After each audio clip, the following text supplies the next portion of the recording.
げんこつ衝突プラス神秘プラス深淵の二呪いプラス白雨プラス異国プラス竜ワンピース現時点で最強の合体技他にない。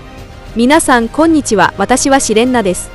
ワンピース第1163話が公開されました。タイトルは約束です。この話の展開は前話に続き、イムがサターン星に憑依して出現する。見た目はまるで直接合体したかのようで、体格は異様に巨大だ。イムは目の前の海軍の兵士たちを非常に目障りに思い、攻撃を仕掛けようとする。彼女の憑依は単なる合体ではなく宿主の能力を強化するもので、よく見ると雲の爪に分岐が現れているのがわかる。その後イムは無差別に全員を攻撃し始め、海賊たちは皆呆然とした。なんで海兵が？どっち側の何なんだ？いや、無差別。みんなが一斉に逃げ惑い、海軍も後退を始める。ロジャーは仲間が負傷するのを見て激怒し、ギャバンに率いて仲間を援護させ、先に財宝を運ばせて、自ら参戦の構えを見せる。ガープもこの時感情が高ぶっている。どうなってんだ？なんだあの化け物は。我が魔全球にサターン星が見よう。五老星か。初めて見た。ウジ虫どものトップは相応の姿してんだな。ガーブ中将、口を慎んで。イムとロックスが正面から対峙し、二人の会話には眼蓄がある。おい、ドブネズミの王。俺を殺しに来たんだろ。お前だったとは、デイビ・ジョーンズ。人違いだ、俺はそいつと会ったこともねえ。しかし、約束は果たされるべきだ。だから消すのだ。お前たちを歴史から。ムーの世界はある。お前の世界じゃねえよ。ロックスが言及した約束は意味深長で、イムは約束を破った側のように見え、それゆえに全ての抵抗者を歴史から抹消しようとしているようだ。続いてロックスとイムは激しい戦闘に突入し、ガープは戦場に接近して援護を試みるが明らかにイムに向かっている。海軍の兵士たちはそれを見て非常に緊張する。カメラは海賊側へ移る。海軍は海賊が財宝を奪うのを必死に阻止している一方で、ジョンの部下たちは密かに財宝を搬出し終えていた。続いてジョン本人が一声さらばロックス海賊団と叫び、正式に裏切りを宣言する。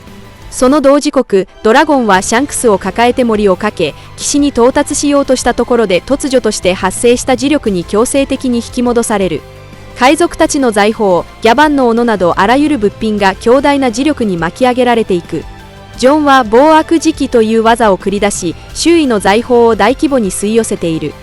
海賊たちはこれがジョン船長の直々の実の能力だと叫ぶ。ロジャーは周囲の干渉を無視して前進を続ける。ガンズイはボムの実の力を発動させ、空蛇の赤砲と名付けた爆弾を投げつけジョンに直撃させる。激しい爆発によりジョンは破れ、磁力は消散し、ドラゴンとシャンクスは宙から落下する。シキはガンズイに対してなぜジョンを攻撃したのか問いただすが、ガンズイは真相を明かす。ジョンはそもそも彼らと財宝を分け合う気などなく、単に一つの宝箱だけで10億ベリーの価値があるのだと。ガンズイは低くささやく、全部独り占めにしたいと言い、すぐさま式の背後から奇襲をかける。こうしてロックス海賊団内の内紛が正式に幕を開けた。カメラはガープ側に移り、海兵たちは必死に五老星へ突入しようとするガープを阻止している。ダメです、ガープ中将。政府の最高権力者であらせられ。あの害虫が？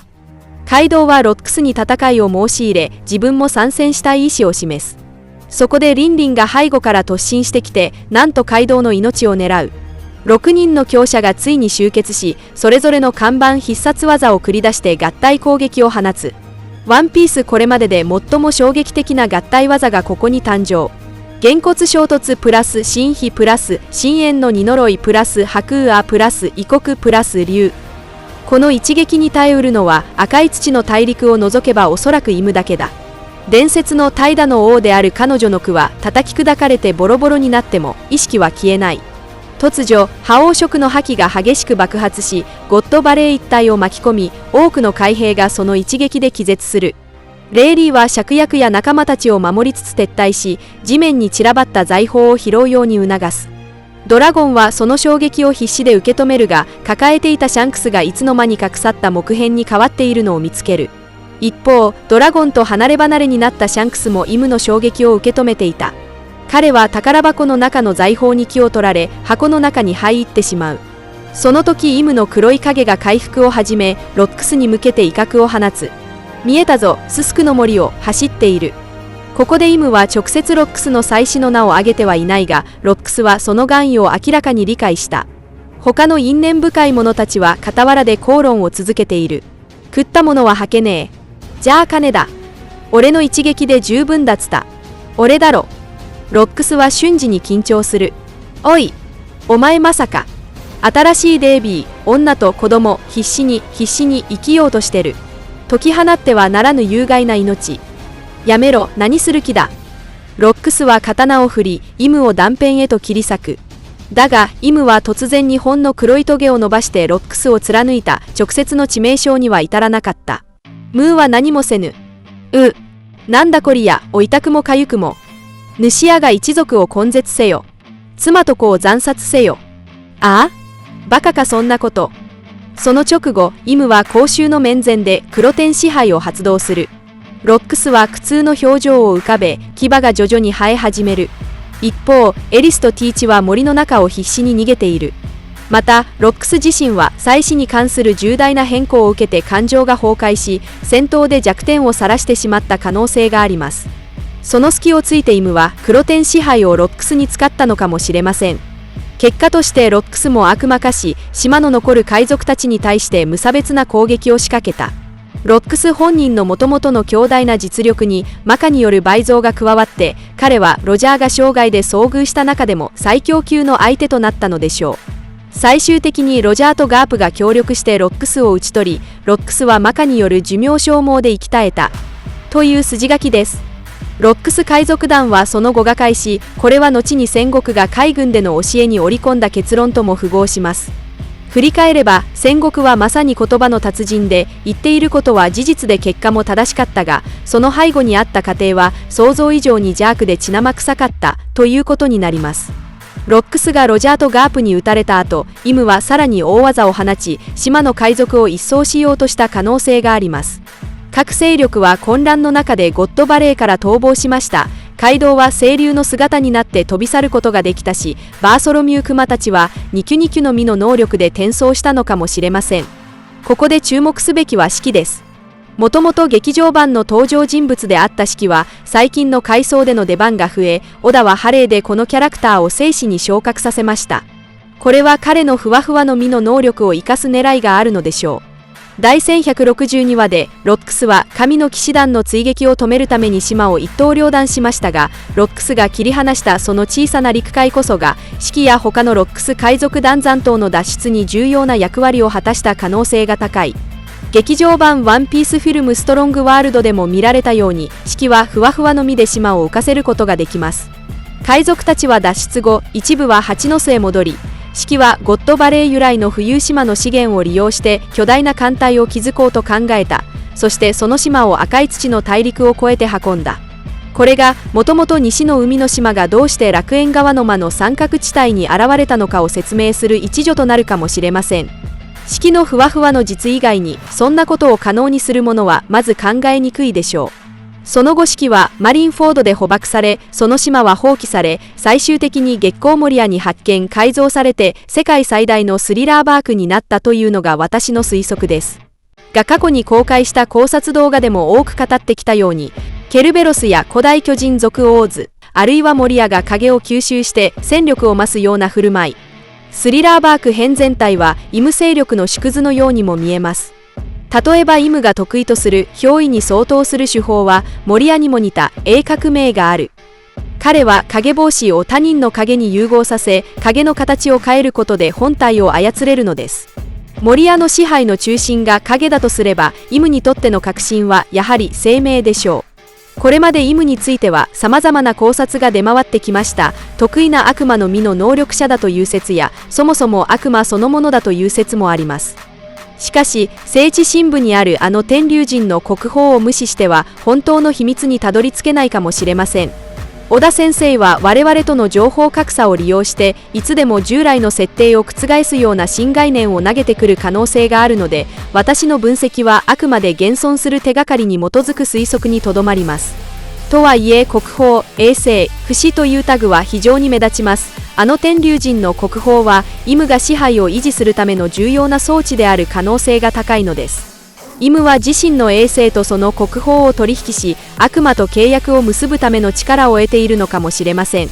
今のところ私の傾向では、イムは最終的な黒幕の有力候補ですが、あるいは別の超自然的存在の代理人に過ぎない可能性もあります。ネローナ家のイム星から現代の世界王イムへと続く系譜を考えると、彼女は1000年に一度の衛星する怪物を具現化した存在と見ることもできるでしょう。しかしどんな力にも代償がある。イムの永遠の命を維持し、五老星や神の騎士団が戦闘中に再生し続けることを可能にするためには、他者の命を絶えず捧げる必要があるはずです。これは第一世界から存在していた邪悪な何かが第二世界でイムに発見され取引されたという筋書きとも整合します。イムはその頂上の力でジョイボーイと古代王国が有していた先進技術を打ち破り、ジョイボーイは3つの古代兵器を未来に隠す決断をせざるを得なかった。そう考えると筋が通ります。天龍人が3年ごとに行う人間狩りは単なる残虐な遊戯ではなく、国宝と悪魔へ命を捧げる儀式である可能性も否定できません。儀式遂行のために五老星の森林が必要とされることすらあり得るのです。イムはこの不死の力を通じて各天龍人の家を強固に縛り付けたのだと推察します。イムは力を共有し、彼らは権力だけでなく世界で好き勝手に振る舞える暴力的資本を獲得した。その代償として五老星や神の騎士団などの中核戦力の生命そのものがイムに結びつけられ、絶対的に従属することを強いられている。世界の現状が維持される限り、イムは権力の頂点に居続けられる。一方でロックスらが代表する D の一族は旧秩序に挑戦を続けている。真実を追い求める者がいる限り、イムが必死で隠してきた秘密はいつか暴かれるだろうし、第二世界で始まった未完の戦いは再び火蓋を切ることになる。私はそう考えます。この長きにわたる争いは自由と支配という思想の根本的対立に由来し、神典における半月の任と満月の任という2つの陣営の衝突にも通じています。太陽神二家が存在するならば、それに対立する矢の神や悪魔は一体誰なのかという問いが浮かびます。ロジャーのあいつはまだまだ無知だという嘆きは実に真実をついた一言です。ロックスが生前に欲していた2つの悪魔の実についても、彼の最後の瞬間にその答えが明かされる可能性が高いと私は予感しています。そしてロジャーはこの戦いを通して自分のこれまでの冒険の浅さを知り、偉大なる航路と世界の究極的な秘密を探す新たな旅へと踏み出すのではないでしょうか。以上が今回の動画の内容です。最後までご視聴いただき本当にありがとうございます。もしワンピース漫画の熱心なファンであれば、ぜひ私のチャンネルを登録してください。皆さんの応援が私の動画制作の最大の原動力です。それではまた次回をお会いしましょう。